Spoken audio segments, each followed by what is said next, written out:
পুজোয় কি শুধু উমা ফেরেন বাপের বাড়ি? ঘরের টানে, দেশের টানে, ভিটে মাটির টানে পুজোয় বিদেশ বিভুঁই ছেড়ে ঘরে ফেরেন বহু মানুষও।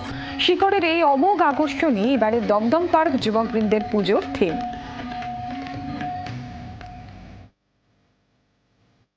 দেবীপক্ষের হাত ধরে উমার বাপের বাড়ি আগমন। ঠিক এই উৎসবের সময়েই ঘরে ফেরার পালা বহু মানুষের।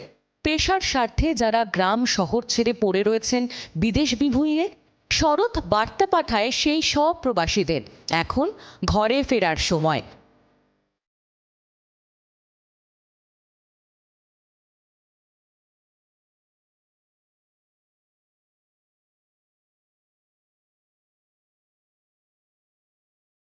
পুজো কাটলেই অবশ্য সেই আকর্ষণ ছিন্ন করে ফিরে যেতে হয় ভিন দেশে, ঠিক উমার মতোই। সেই সুখের সময়ের জন্য অপেক্ষা করতে হয় পাক্কা 1 বছর। ভিটে মাটির এই টানকেই এবছরের পুজো ভাবনায় বদলে ফেলেছে দমদম পার্ক যুবকবৃন্দ। থিমের নাম তো ভিটে মাটি, তো মাটির গন্ধ, ভিটের টান একটা থাকবেই।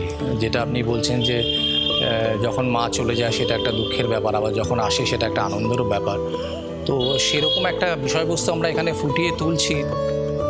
যুবকবৃন্দ বরাবরই এমন নানা হৃদয় ছুঁয়ে যাওয়া থিমকে সামনে রেখে শুরু করে মাতৃবন্দনা। 2022 সালে তাদের থিম ছিল আদি অন্ত অনন্ত, প্রতিমা ছিল মাতৃরূপী দুর্গা।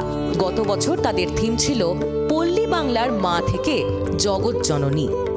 দুর্গাপুজো আসলে হর্ষ এবং বিষাদের সংমিশ্রণ।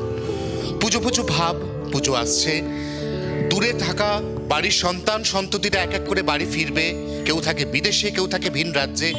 বাড়িতে মা বাবার কত আনন্দ, ঠিক যেমন আনন্দ দেবী দুর্গার মায়ের, কারণ কৈলাস থেকে তিনি ফিরে আসছেন নিজের বাপের বাড়িতে।